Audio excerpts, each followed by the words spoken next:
오늘 주신 하나님의 말씀은 이사야 60장 1절에서 3절 말씀입니다. 구약 1041페이지 부근에 있습니다. 이사야 60장 1절에서 3절 말씀입니다. 제가 읽겠습니다. 일어나라, 빛을 발하라. 이는 내 빛이 이르렀고 여호와의 영광이 내 위에 임하였음이니라. 보라, 어둠이 땅을 덮을 것이며 캄캄함이 만민을 가리려니와 오직 여호와께서 내 위에 임하실 것이며 그의 영광이 내 위에 나타나리니 나라들은 내 빛으로 왕들은 비치는 내 광명으로 나오리라. 아멘. 나라를 위해서 기도 많이 하십시다. 기독 시민이 돼서 나라를 위해 염려할 줄 모르는 것 부끄러운 일입니다. 그리고 염려만 하고 기도 안 하는 것도 무책임하다고 보여집니다. 나라 없는 백성이 있을 수 있겠습니까? 그나마 등 뒤에서 조국이 버텨주고 있으니 망정이지, 국가라는 울타리가 다 해체가 돼버리면 보트 피플, 그리고 내전을 겪으면서 이곳저곳을 떠돌게 되는 난민 신세가 되는 겁니다. 서럽죠? 굉장히 초라합니다. 우리 어릴 때 사정이 좋지 않았던, 그리고 어머니의 젖을 물 수 없었던 그 아이들이 이웃집으로 젖동량 다녔던 것 기억합니다. 얼마나 서럽습니까? 나라를 잃어버린 자들의 아픔일 겁니다. BC 586년 이스라엘 백성들이 바벨론의 패망을 당했습니다. 70년 동안 포로로 잡혀간 그 머나먼 이국 땅에서 굉장히 곤고한 세월을 보냈습니다. 그러다가 하나님이 긍휼을 베푸셨지요. 때가 됐습니다. 고레스라는 이방 황제, 불신자였습니다. 그 마음을 움직이셔서 이스라엘 백성들로 하여금 고국으로 돌아갈 수 있는 장을 허락해 주셨습니다. 너희는 일어나서 예루살렘으로 돌아가 성전을 재건하라. 이방 황제 입에서 선포된 메시지였습니다. 그때 돌아온 이스라엘 백성들이 단지 성전만 재건한 게 아닙니다. 성벽도 재건했습니다. 성벽은 국가의 울타리라는 상징성이 있죠. 민족의 구심점이 되는 예배, 즉 영적 생활이 더 이상 침범당하지 않도록 보호해주는 의미가 있는 겁니다. 나라를 위해서 여러분이 기도하다 보면 점점 더 나라를 사랑하게 될 겁니다. 예수님은 성경 말씀들을 통해 우리에게 질문을 던지시곤 하는데, 그 중에 빼놓을 수 없는 질문이 네가 나를 사랑하느냐, 이 질문입니다. 승천 직전에 예수님이 베드로에게, 제자들에게 물으셨죠. 네가 나를 사랑하느냐.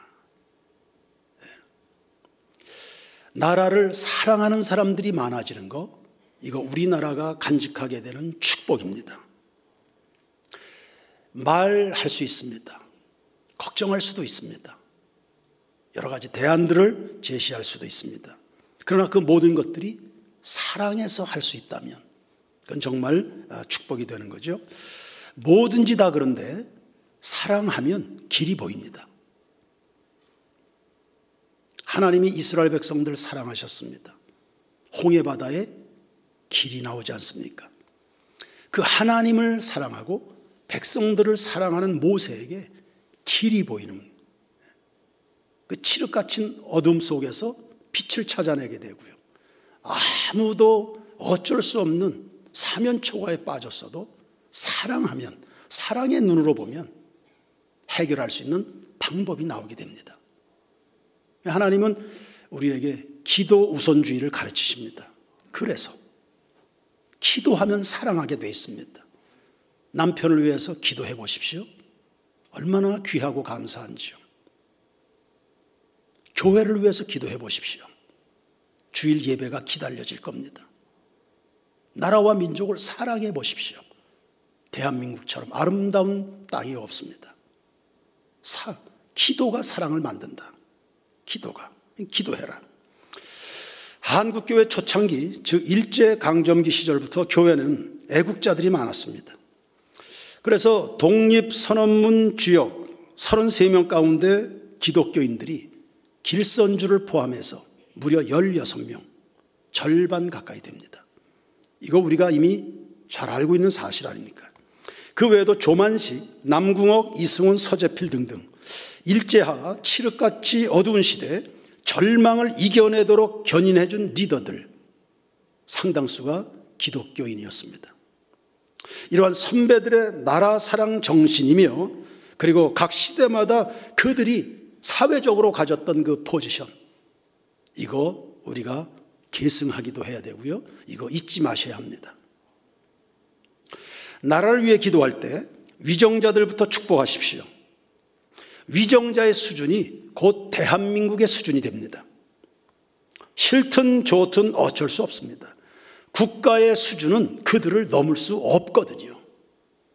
그리고 역으로 이게 밀접한 관계가 있습니다. 위정자들의 수준은 여러분, 국민들의 수준을 넘지 못합니다. 여러분의 품 가운데서 탄생하는 것이 지도자들이기 때문입니다. 그 피차간에 성장하고 발전하고 성숙해야 되죠. 기도에서부터 시작하는 겁니다. 그래, 지도자를 잘 세워야 되고요. 세워졌으면 교회는 잘 보좌해야 됩니다.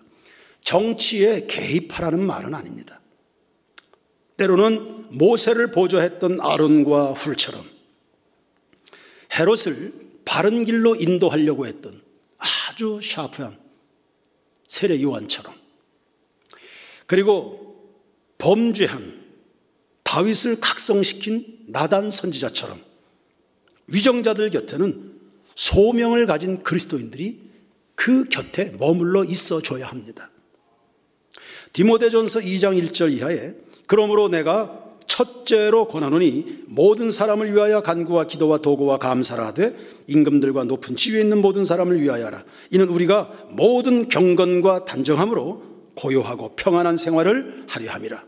이것이 우리 구주 하나님 앞에 선하고 받으실 만한 것이니 하나님은 모든 사람이 구원을 받으며 진리를 아는 데 이르기를 원하시느니라. 아멘. 보세요. 기독 시민들에게 하나님이 첫째로 하고 싶으신 말씀, 임금들 위해서 기도해라.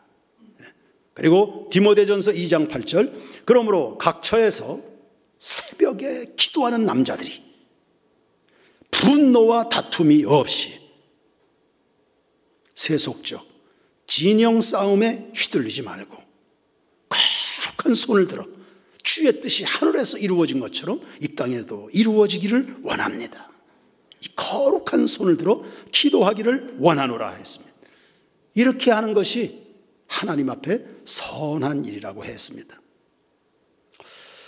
그들을 위한 축복이 우리의 경건 생활과 직접 연관된다고도 말씀하시네요. 우리로 고요하고 평안한 생활을 하려 함이라. 당연한 이야기입니다. 불안한 사회에서는 건전한 인격이나 경건성이 배양되기 어렵죠. 늘 싸움판이 되어 있는 가정에서 어찌 선한 것들이 나올 수 있겠습니까? 예컨대 우리의 자녀들을 우리가 사랑으로 애지중지 돌봅니다. 아무리 그러해도 그들이 살아가야 되는 삶의 한 복판이 엉망이 되어 있다. 아주 못된 지도자가 나라를 엉망으로 이끌어간다. 국가기강이 해이하다. 윤리체계 근간이 다 흔들린다. 뿌리채 흔들린다. 그래서 동성애, 동성결혼 이런 것들이 일상화되고 그런 것들이 학교에서 교육이 되고 그 그런 것들 보고 배우고 그런 것들을 조장하고 거짓이나 폭력을 미화하는, 이렇게 되면 아이들이 어찌 평안합니까? 그런 세상에 어떻게 안심하고 아이들 내놓을 수 있습니까? 이수연 전도사님이 총신대학 재학 중에 뜻을 같지 않은 친구들과 함께 동성애 반대를 외쳤습니다. 아마 총학생 회장에 출마하면서 그것이 이수연 전도사 진영의 슬로건이었던 것 같습니다. 동성애를 반대하자. 성경적 보수신앙으로 총신대학이 돌아가야 된다. 그렇게 외친 겁니다. 그랬을 때 학내에서 아주 싸늘한 신학교에서, 총신대학교에서 아주 싸늘한 여론의 문매를 맞았습니다. 여러분, 세상이 엉망이 돼버리면 심지가 약한 교인들은 이럴 때 입 닫아버립니다. 그리고 뒷걸음질 치기 일쑤죠. 싸우기 번거로우니까. 그 헤쳐나갈 용기가 없거나 믿음의 심지가 없으면 이거 말 못합니다. 다 침묵하는 거죠. 그래서 악인이 득세하면 의인들은 숨어버리는 겁니다. 진리를 진리라고 말하지 못합니다. 게다가 사악한 통치자들이 교묘한 수단을 써서 예배나 교제나 복음 전파의 자유를 제한한다. 그러면 뿌리가 옅은 교인들 개인적 신앙 유지 어렵습니다. 그리고 어려운 것을 우리는 지금 보고 있습니다. 결국 복음의 문이 막히죠. 그래서 모든 사람이 구원을 받아야 되는데 이 길이 막히게 됩니다. 그러므로 정상적인 그리스도인들은 사회의 무수한 문제에 깊은 관심을 가져야 되는 것이고요, 안전한 질서가 유지되도록 기도를 쉬지 말아야 됩니다. 그렇게 하는 것이 하나님 앞에 선한 일이라고 했습니다. 위정자를 위해 기도할 때 롤 모델이 있으면 좋겠죠. 그 모델 어디에서 찾을까요? 우리는 성경에서 찾아봅시다. 한 사람 솔로몬을 소개합니다. 열왕기상 3장 3절 이하를 보시면 솔로몬은 하나님을 사랑했다 했습니다. 하나님을 사랑하는 것 중요합니다. 요한의 아들 시몬아, 네가 나를 사랑하느냐? 마음을 다하고 뜻을 다하고 성품을 다하기까지. 아니, 존재 목적 자체가 내가 오늘 살아가는 이유, 하나님을 사랑하는 것이다. 이게 얼마나 중요합니까? 하나님을 정말 사랑하는 사람이 남들도 존중하거든요. 사람도 존중하고 그분이 만드신 모든 세계를 다 귀하게 여깁니다. 하나님을 사랑하는 그 사람에게 교회도 맡깁니다. 하나님을 사랑할 줄 아는 사람에게 국가도 맡기는 겁니다. 하나님을 사랑한다. 그리고 다윗의 법도를 행하였다 했습니다. 절대적 삶의 기준을 가지고 있다는 의미입니다. 다윗의 법도, 하나님을 경외하는 지혜입니다. 하나님의 기준은 절대적입니다. 상대적이지 않습니다. 이 절대적 기준을 잃은 교인들은 세상의 상대적 기준들에 휘둘립니다. 중심이 없습니다. 시키는 대로, 말하는 대로, 느끼는 대로 인생이 망가집니다. 한눈 팝니다. 좌로나 우로나 넘어지게 되어 있습니다. 솔로몬은 하나님의 법도를 따르는 사람입니다. 믿을 뿐만 아니라 그 뒤를 따라가는 용기 있는 신앙인이었다는 겁니다. 이런 사람입니다. 이런 솔로몬이 왕이 되면서 하나님께 일천번제를 드렸어요. 그러니까 왕의 자리가 하나님으로부터 주어졌다는 것을 고백하는, 하나님의 절대적 주권을 인정하는 아주 겸손한 행위. 하나님으로부터 왔고 나는 그분을 왕의 직분을 통해서 섬긴다. 이런 자세입니다. 그런 태도가 하나님의 마음에 쏙 들었습니다. 그래서 하나님이 뭔가 하나라도 더 주고 싶으셔서 밤중에 환상 중에 나타나셨습니다. 너 필요한 게 뭐 있냐? 은혜되는 장면 아닙니까? 하나님이 솔로몬이 얼마나 이쁜지, 너 어떻게 하는 짓이 이렇게 이쁘냐? 박호준 집사는 어떻게 이렇게 생각하는 것마다 사랑스럽냐? 김덕규 집사는 어떻게 복받을 질만 골라서 하냐? 황규현 목사는 어떻게 그렇게 하나님 보시기에 이쁜 짓만 하냐? 할렐루야! 솔로몬은 그런 사람입니다. 솔로몬이 하나님 앞에 지혜를 구했습니다. 자기는 부족하고 해야 될 일은 감당하기 어려울 만큼 그렇게 부담되는 일이었고요. 무엇보다 백성들 사이의 송사를 지혜롭게 판단하고 싶은 마음이 있었습니다. 즉 백성들 가운데 억울한 일 당하는 일이 없도록 해주고 싶은 마음인 거죠. 소위 요즘에 유행하는 공정사회 구현입니다. 그러니까 솔로몬의 속에는 그냥 백성들을 어떻게 하면 사랑할까? 이것이 백성들을 사랑하는 일일까? 하나님의 뜻이 이루어지는, 하나님이 기뻐하시는 일일까? 그냥 백성들을 어떻게 하면 사랑할까? 자기들 유지하는 게 문제가 아닙니다. 자기들 유지하는 일에 혈안되어 있는 이런 사람들하고는 다른 거죠. 어떻게 하면 백성들, 어떻게 하면 국민들을 사랑할 수 있을까? 이런 생각으로 가득했습니다. 하나님이 매우 기뻐하셨죠. 그리고는 이렇게 축복해 주십니다. 열왕기상 3장 11절에서 13절까지의 말씀입니다. 이에 하나님이 그에게 이르시되 네가 이것을 구하도다. 자기를 위하여 장수하기를 구하지 아니하며 자기를 위하여 부도 구하지 아니하며 자기를 위하여 자기 원수의 생명을 멸하기도 구하지 아니하고. 이거 뭐죠? 원수의 생명. 이게 뭡니까? 정치보복입니다. 아주 뿌리 깊은 악순환이죠. 그러니까 이 보복당하지 않아야 되니까 이것 때문에라도 죽기 살기로 수단과 방법 가리지 않고 악순환이죠. 밀려나면 죽으니까.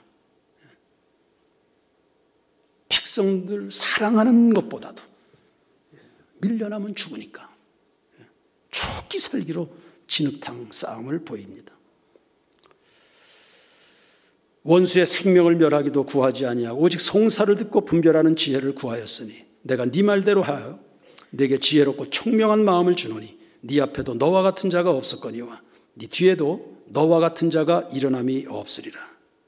내가 또 네가 구하지 아니한 부귀와 영광도 내게 주노니 네 평생에 왕들 중에 너와 같은 자가 없을 것이라. 아멘. 기가 막힌 축복 아닙니까? 여러분, 이런 대통령을 모시고 있는 국가는 얼마나 축복이 됩니까? 하나님, 우리에게도, 우리 민족에도 이런 복을 주시옵소서. 나중에 시바 여왕이, 남방의 시바 여왕이 예루살렘을 방문합니다. 방문해서는 입이 딱 벌어져요. 하나님이 솔로몬에게 주신 복을 보면서 기가 막히다. 솔로몬의 입에서 나오는 그 지혜의 말을 보면서 또 입을 다물질 못합니다. 그리고 하나님이 주신 그 지혜를 가지고 이스라엘이 점점 더 높아진 이 이스라엘의 이 놀라운 국격을 보면서 이 시바 여왕이 감탄을 마지 않습니다. 그러면서 선포하기를 복되도다 솔로몬의 백성들이여, 참으로 복이 있도다 솔로몬의 신하들이여. 솔로몬에게 복을 주신, 이스라엘 민족에 복을 주신 여호와의 이름은 찬송을 받으실지어다. 역대하 9장에 나오는 말씀들입니다. 우리가 꿈꾸는 나라입니다. 물론 솔로몬의 통치 후반은 아주 어두웠습니다. 초심 잃어버렸습니다. 술과 향락과 여자와 우상에 빠져서 국사를 소홀히 하더니 나라를 두 동강 냈습니다. 그러고 보면 솔로몬이라는 한 인물 안에 성공과 실패, 영웅, 역적이라는 두 면모가 동시에 나타납니다. 그래서 솔로몬은 좋은 모델이 됩니다. 반면교사가 될 수 있겠죠. 저는 욕심이 생겼습니다. 위정자들을 위해서 기도하다가 욕심이 하나 생겼습니다. 세워진 위정자들 위해서 기도하는 것 중요합니다. 좋은 분들이 세워지도록 우리가 마음 졸이는 것도 귀합니다. 그러나 하나님 아버지, 우리 세인교회 학교 아이들 가운데서 위정자들이 일어나게 해 주시옵소서. 3, 40년 후를 내다보는 꿈입니다. 지금도 기독 정치인은 곳곳에 배치되어 있습니다. 그들 덕분에 그나마 우리나라는 하나님의 긍휼을 계속 누리고 있습니다. 귀하죠. 그분들의 헌신, 그거 과소평가할 수 없습니다. 그러나 그 명맥이 이어져야죠. 계속해서 정치판이 하나님이 파송하신 나의 선교지라는 생각을 가지고, 그래서 정치적인 최후의 보루가 돼서 이 나라 이민족의 정치의 틀을 버텨내고 있는 기독 정치인들 소중하죠. 그런 인물들이 계속 대를 이어서 나와야죠. 대를 이어서. 요즘처럼 한심스러운 풍경을 보면서 우리 아이들이 문제의식을 가져야 되지 않을까요? 저는 우리 성도들이 밥상머리에서 아이들과 식사를 나눌 때 이 사회에 대한 이야기를 좀 나누시면 좋겠습니다. 우리나라는 하나님 앞에서 누리고 있는 축복들이 참 많다. 그런데 이런 부분은 참 가슴이 아픈데, 그럼 우리는 뭘 해야 되지? 우리는 어떤 생각을 가져야 될까? 아이들에게 이 사회를 향한 좀 시선을 열어주고, 산수, 영어, 국어, 그것이 어디에, 이 사회에 어디에 왜 필요한지, 요즘 같은 시대 예수님 다시 오실 이 즈음에 그럼 우리는, 아빠는 이런 마음이 있다, 이런 고민이 있다, 이런 갈등이 있다, 그럼 너희들은. 그래서 우리 각급 교회학교 공과 시간에도 이러한 질문들과 이러한 주제의 대화들이 아이들과 오고 갈 수 있는, 그렇다면 우리는 어른들의 구역 예배도 마찬가지입니다. 주로 대화의 주제가 뭔지는 모르겠습니다. 우리가 발을 딛고 살아가는 현실 세계에, 그러면 우리 구역 식구들은 이런 문제의식을 갖는 데서부터 시작해서 정말 아픈 가슴으로 아이들 속에 정치인에 대한 꿈이 자라난다면 정말 좋겠습니다. 성경적인 세계관과 우리 세인교회 스피릿으로 무장해서 약한 세대에 성령의 새바람을 일으키는 이런 인물들의 등장, 오 주님 호산나, 어서 오시옵시고 구원을 이루어 주시옵소서. 나라를 축복되게 할 인물이 필요하다면 그 인물이 꼭 다른 데서 나오란 법이 어디 있습니까? 그 정치인의 길이 얼마나 험한 길, 사람으로 할 수 있는 일이 아니지 않습니까? 정말 좁은 길입니다. 하나님의 말씀을 가지고 주님의 시선과 같이 하면서 정치를 한다, 불가능에 가능할 만큼 어려운 길입니다. 그래서 참 가기가 어려울 거고 가다가 멈추기가 일수일 겁니다. 순수한 사람이 버티기가 어려운 장이죠. 그래서 유력 후보군에는 깨끗한 정치인들이 들어가기 어렵습니다. 안 뽑아줍니다. 왜냐하면 적당하게 오염이 되어 있는 사람이라야 그 곁에 붙어서 떨어지는 고물을 먹어야 되니까. 이런 사람들이 서는 것, 그거 참 어렵습니다. 그런데 그걸 깨고 그걸 버텨내고 신앙적 소신 따라 나라를 가꾸어 간다. 어렵죠. 어렵지만 전혀 인류 역사에 그런 지도자들이 없었던 것은 아닙니다. 성경에 나오는 개혁적인 왕들이 있었습니다. 이스라엘의 영적 개혁을 이룬 많은 왕들이 있었습니다. 히스기야도, 요시야도. 그럼 그 조상들은 우상 숭배에 아주 완전히 빠져버렸던, 하나님을, 민족 전체를 하나님으로부터 떠나도록 만든, 그래서 돈과 향락에 사로잡히는 그런 나라를 만들어놨습니다. 어린 나이에 왕이 돼서 그것을 다 갈아엎어서 다시 진리로 다스림받는 나라를 만들어가는 게 그게 쉬운 일입니까? 그 무수한 더러운 것들의 저항, 그것과 싸워서 그걸 깨치고 나가야 되는데 이게 보통 이런 길이 얼마나 좁은 길입니까? 이 좁은 길을 그래 네가 가라. 다른 사람들 등 떠밀 필요가 있겠습니까? 하나님 말씀하시네요. 네가 해라. 네가 해라 그 일. 네가 해라 그 일. 누가 나를 위하여 가며 누가 나를 위하여 가서 저들에게 말을 할까? 주여 내가 여기 있나이다. 나를 보내시옵소서. 오래전에 우리 원주에 이 좋은 도시 원주에 기독학교 하나 없다는 게 가슴이 아팠습니다. 그때 하나님이 저에게 주신 생각이 바로 이거였습니다. 그럼 네가 해라 그 일을. 세인교회 네 교회가 그거 해라. 그래서 우리 기독학교가 출범한 겁니다. 네가 해라 그 일. 언더우드는 본래 인도에 가기 위해서 준비했던 선교사입니다. 근데 어느 날 선교회 보고가 있는 자리에서 저 동방의 조선의 선교사가 필요한데 기도해 주십시오. 이런 보고가 있었습니다. 그래서 그때부터 언더우드가 기도했죠. 하나님 조선의 선교사가 필요하다는데 세워주십시오. 이렇게 기도하다 보니까 하나님이 네가 해라. 네가 가라 조선 땅에. 그래서 언더우드가 이 땅을 밟게 됐고 한국교회에 큰 획을 긋는 인물이 된 겁니다. 여러분, 아이들이 무슨 일을 하든지 은사 따라 살아가는 사람은 고귀합니다. 그 중에 정치인도 있어야 되지 않습니까? 우리 세인교회에서 월드 크리스찬인데 우리 교회에. 다윗은 고대 근동 지역에 하나님의 영광을 나타냈습니다. 요셉은 애굽에, 다니엘은 바벨론에 하나님이 살아계신 것을 나타내는 고위 공직자들이었습니다.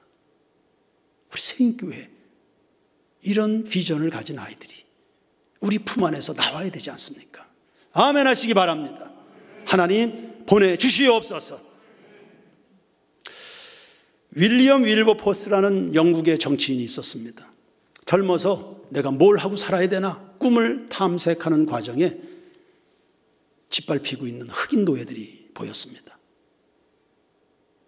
저 몹쓸 노예제도 저거 없애야 되겠다. 저거 없어져야 되는, 이 땅에서 저런 끔찍한 하나님 앞에 저주받을 저런 일 없어야 되는데, 그럼 저것을 없애려면 내가 뭘 해야 되나? 정치를 해야 되겠다. 그래서 국회에 입성하게 된 겁니다. 그가 정치하게 된 목적 자체가 노예들에게, 흑인들에게 인권을 돌려주기 위해서였습니다. 국회에 들어가면서부터 줄곧 그거 싸웠습니다. 그 문제 가지고 싸웠습니다. 그러나 앞서도 이야기했지만 그런 의로운 일을 성취해가는 게 쉬운 길입니까? 기득권 세력들이 양보합니까? 절대 내려놓지 않죠. 돈 되고 자기들 삶이 편안한데 왜 노예들을 풀어줍니까? 절대 안 하죠. 강력한 저항에 부딪히니까 마틴 루터가 종교개혁하는 것처럼 무수한 저항에 부딪힙니다. 좌절했습니다. 수도 없이 낙심했습니다. 그만둬야 되겠다. 그냥 목사나 해야 되겠다. 당시에 나 같은 죄인 살리신 이 찬양 가사를 지은 존 뉴턴 목사에게 가서 상담을 받았으며 너무 힘들어, 이제는 못하겠습니다. 목사해야 되겠습니다. 목사할 사람 많다. 지금 그 일이 당신이 할 일이다. 이렇게 격려를 해줬습니다. 그리고 대부흥사죠. 존 웨슬레가 강력하게 뒤에서 응원해주고 지지해주고 격려하고 해서 결국에 1807년에 영국에서 노예제도가 폐지된 겁니다. 의로운 싸움, 선한 싸움이죠. 링컨은 이거 해결하기 위해서 남북 간의 전쟁까지도 했잖아요. 이 좁은 길을 누군가는 가야 될 텐데, 가야 될 사람이 있다면 하나님 우리 세인교회 성도들이 이 길을 가게 해 주시옵소서. 그러니까 사회 변혁에는 누군가 꿈을 꾸는 사람이 있고요, 거기에는 그 배후에는 깨어있는 교회가 있는 것입니다. 그러므로 성도 여러분, 나라를 위해서 기도할 때는요, 한국 교회를 위해서 기도하라는 말과 같이 들어야 되는 겁니다. 나라를 위한 염려가 있습니까? 그게 곧 교회에 대한 염려입니다. 왜요? 교회는 나라의 심장이자 엔진 아닙니까? 교회가 힘차게 뛸 때 나라가 발전하게 되는 것이고, 교회가 멈추면 나라는 쇠락의 길을 가게 되는 거거든요. 그러니 나라를 대하여 염려가 된다. 그건 곧 내 자신에 대한 염려고 우리 세인교회에 대한 염려인 겁니다. 이런 하나님의 뜻을 위해서 살아가야 될 그 누군가를 뒤에서 든든하게 울타리가 되어줘야 되는 그런 교회인가, 그런 꿈을 공유하고 그런 꿈을 격려하는 이런 성도들, 이게 우리 세인교회여야 될 줄로 믿습니다. 그래서 오늘 본문 말씀 이사야 60장 1절 이하의 말씀을 보십시오. 일어나라, 빛을 발하라. 이는 내 빛이 이르렀고 내 빛, 너의 구원자 예수, 너의 능력 예수, 너의 소망인 예수, 너의 영생인 그 예수, 그 예수가 너에게 이르렀고 여호와의 영광이신 예수의 복음이 내 위에 임하였음이니라. 그러므로 예수 그리스도의 이 영광스러운 빛을 받은, 인류의 소망이 되는 예수를 받은 교회여 일어나라는 말씀입니다. 잠자고 있으면 안 된다는 거죠. 예수의 복음이 얼마나 귀합니까? 이 복음 때문에 오늘 우리가 살았는데, 이 예수 때문에 지나간 수없는 세월을 지금까지 견뎌왔는데요, 이 얼마나 귀합니까? 이 어두운 데 소망을 갖게 되고, 넘어져 가는데, 쓰러져 가는데, 무너져 가는데 여전히 견고하게 서 있는 우리들이 다 예수 때문 아닙니까? 이 예수가 이렇게 귀한 분인데, 이 예수가 와 있는데 여러분의 심장마다, 심령마다, 여러분의 가슴에 지나간 십수년간 수십 년간 여러분의 인생 속에 그 고비마다 삶의 호흡의 순간마다 반복될 때마다 하나님의 은혜의 흔적이 여러분에게 있는데, 이 빛을 받은 교인들이요, 일어날지어다. 일어나라, 일어나라, 일어나라. 잠자지 말고.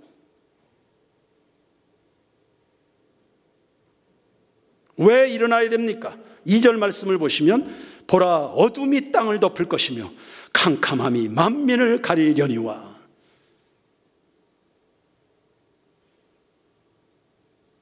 어둠이 사정없이 맹위를 떨쳐서 온 세상을 다 덮어버리고 희미한 불꽃마저도 다 덮어버릴 만큼 위세를 떠는 이 시대, 처음에는 어둡다, 힘들다, 불편하다, 나중에는 그냥 그러려니 하다가 아예 어둠에 완전히 짓밟히는 겁니다. 완전히 사로잡히는 거죠. 처음에는 잘 몰랐던 사람들, 눈치채지 못했던 사람들이 어둠에 눌리고 하다 보면, 지치고 하다 보면 이제 빛이 생각이 나는 겁니다. 이젠 빛이 그리워지는 겁니다. 그러다가 갈망하게 되는 거죠. 신음하다 보면. 이스라엘 백성들이 애굽에서 400년간 노예 생활을 했습니다.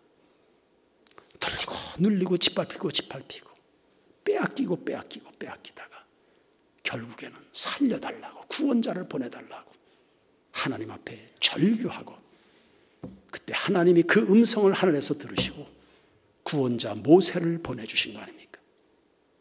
왜 우리가 빛을 발하고 있어야 됩니까? 잘 몰라서, 그게 어둠인지도 모르고 어둠 속에 빠져 살아가는 게 얼마나 어리석고도 힘겨운 일인지를 잘 몰라서 대충 타협하고 손붙들고 이렇게 인생 룰루랄라 살던 사람이 나중에 깨닫고 이제 돌아와야 되는데, 빛을 찾아와야 되는데, 빛이 있어야 올 거 아닙니까? 빛이 보여야 올 거 아닙니까? 풍랑이는 거센 바다에서 표류하던 한 조각 배가 항구에서 비춰지는 등불이 있어야 거기가 사는 곳인 줄 알고 올 거 아닙니까? 이런 어두운 세상 속에 결국에는 3절 말씀 보십시오. 나라들은 내 빛으로, 왕들은 비치는 내 광명으로 나오리라. 할렐루야. 나라들이 몰려오게 될 건데요, 왕들이 예수 앞에 무릎을 꿇게 될 것인데, 그런데 선명한 빛이 있어야 돌아오는 거죠. 빛이 살아있어야, 빛이 살아있고 깨어있고 충만해야지 훨훨 타올라야 올 거 아닙니까? 그러니 사랑하는 세인교회 성도 여러분이여, 여러분의 속에 있는 예수의 빛 다시금 불 붙이시고 깨어 일어나시고 횃불로 타오르게 되길 주의 이름으로 축원합니다. 지금 위기다. 그러면 기회인 겁니다. 지금은 너도 나도 다 우리 가슴에 성령의 불을 밝혀서 여기가 길이라고, 여기가 진리라고, 여기가 사는 곳이, 대한민국이 살 수 있는 길이 예수라고. 그리고 교회래. 우리가 붙들고 있는 이 말씀, 여기가 빛이라고 이야기를 해야죠. 마태복음 15장 보시면 수로보니게 여인이 귀신 들린 딸을 위해서 간절히 기도했습니다. 여러분, 하나님을 찾되 풀타게 찾으시기 바랍니다. 하나님을. 지금 그래야 될 시대입니다. 풀타게 하나님을 찾으십시오. 귀신들을 들린 딸 좀 살려주십시오. 풀타게 사무치는 마음으로 기도했습니다. 이 세상이 귀신 들린 세상 아닙니까? 이게 멀쩡한 세상입니까? 다 정신 나간 세상 아닙니까? 정상이 아니지 않습니까?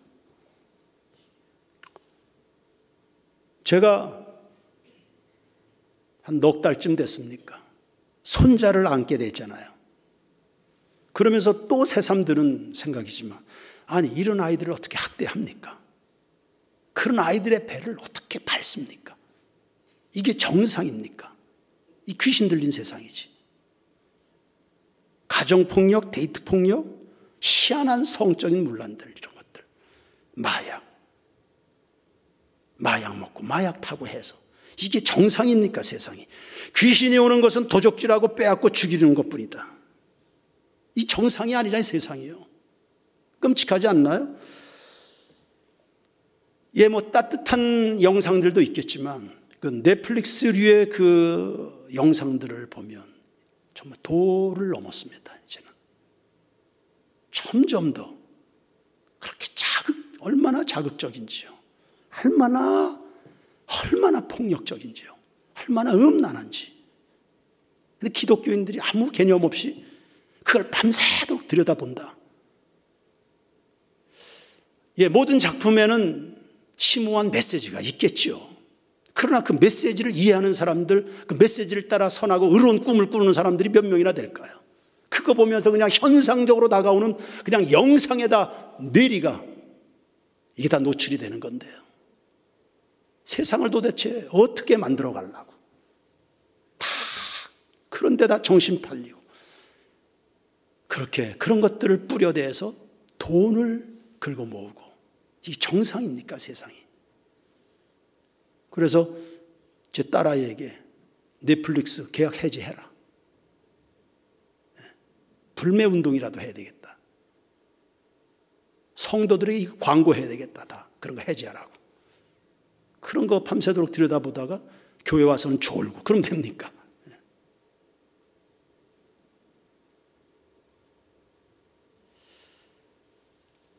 이런 세상, 우리 교인들이 침묵할 수 없고요. 영적인 잠을 잘 수 없고요. 가르쳐야 될 것을 가르치고 볼 것을 보게 만들고 꿈꿀 것을 희망하도록 만들고 교회가, 어른 세대가 그 일을 해야 되죠. 그래서 나라에 대한 이 사회적인 염려는 곧 우리 자신들의 염려입니다. 역대하 7장 14절 말씀입니다. 다 같이 큰 소리로 한 목소리 읽겠습니다. 내 이름으로 일컫는 내 백성이 그들의 악한 길에서 떠나 스스로 낮추고 기도하여 내 얼굴을 찾으면 내가 하늘에서 듣고 그들의 죄를 사하고 그들의 땅을 고칠지라. 아멘. 세상에서 정말로 쓸모없는 게 맛을 잃은 소금입니다. 빛을 잃은 등불일 겁니다. 우리 속에 빛은 살아있습니까? 그리스도인으로서의 맛깔나는 그게 여러분에게 있습니까? 있기를 축원합니다. 축원합니다. 또 축원합니다. 살아있기를 축원합니다. 예수로 날아오르게 되길 축원합니다. 성령 충만하시길 바랍니다. 진리에 붙들리는 여러분의 날마다의 삶이 되길 소원합니다. 주님 알고 보니까 제가 회개해야 되네요. 제가 무림한 교인이었네요. 세상을 향하여 그리고 회개하고 복음의 빛을 드는 세인교회 2022년이 되길 바랍니다. 며칠 전에 최재형 목사님과 짧은 대화를 했습니다. 지나간 2년간 원주권에 있는 대부분의 선교 단체들이 존폐 기로에 서게 됐답니다. 모일 수도 없고 부모들이 못 모이게 하니까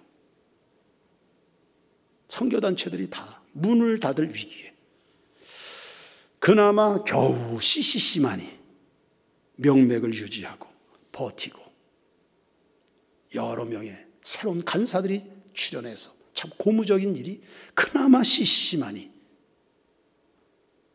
일어나고 있다. 전 그 소리 들으면서 퍼뜩 드는 생각이 있었습니다. 김중건 목사님으로부터 시작해서 원주 대한민국의 이 CCC가 시작이 됐죠. 정말 한국적인 영성을 처음부터 시작부터 그렇게 이 CCC는 매년 초가 되면 원단 금식 기도라 해서 전 간사들이 전 회원들 학생들이 한 주간을 금식하면서 하나님 앞에 매달립니다. 오늘의 민족 복음화는 내일의 세계 복음화다. 이런 가슴의 열망들을 가지고 하나님 앞에 불타게 부르짖고 기도하는, 저는 그 정신이 교회의 힘이었다고 생각하는 겁니다. 물론 다른 단체들도 다 하나님 사랑하겠죠. 다 하나님 믿겠죠. 그러나 하나님을 불타게 갈망하는 사람들이냐.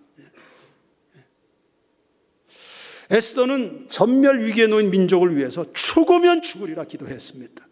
베드로는 교회가 혼란에 빠졌을 때, 즉 시험거리가 막 일어날 때에 기도와 말씀에 전무하리라. 기도 외에는 이런 유가 나갈 수 없느니라. 할렐루야. 정신 차려 하나님께 집중하고 부르지.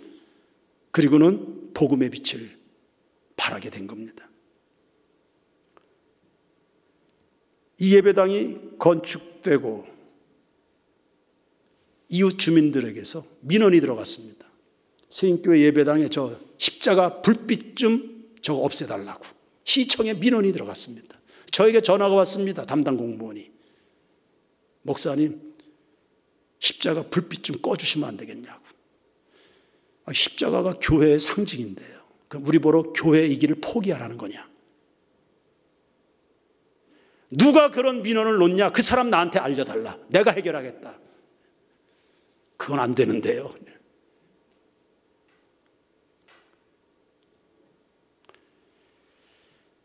세상이 예수를 미워할 수 있죠. 십자가 진리 싫어합니다. 세상이 너희를 미워하면 너희를 미워하는 게 아니라 나를 미워하는 거다. 예수님 그리 말씀하셨죠. 그럼 세상이 미워한다고 진리가 아닌 겁니까? 사람들이 싫어하면 그럼 우리는 다 꺼야 되는 겁니까? 우리는 주저앉는 겁니까? 포기하는 겁니까? 사람들이 싫어한다고 해서 진리가 아닌 것이 아니죠. 여러분 속에 항상 빛이 살아있기를 바랍니다. 살아 계십시오. 충만하시길 바랍니다. 그것이 기회 아닙니까? 결국 온 세상이 어둠에 사로잡혀서 결국 빛을 찾아 만민이 나오게 될 텐데, 살아있는 빛 가운데는 나올 겁니다. 준비되어 있으면, 깨어 있으면 수많은 어둠에 짓눌렸던 영혼들이 찾아 나오게 될 텐데, 그때 명확하게 교회의 색깔을 가지고 아주 선명하게 말입니다. 그리고 기도의 무릎을 강하게 여러분의 삶에 살아계신 하나님이 보이기 시작하고 복음의 능력으로 무장하면 지친 영혼들이 반드시 빛을 찾아 오게 될 줄로 믿습니다. 그 영혼들 맞이할 준비하시기를 바라고요. 영혼들이 한 명이라도 오면 사랑하고 섬기고 양육하고 파송해서 세상을 바꾸시길 바랍니다.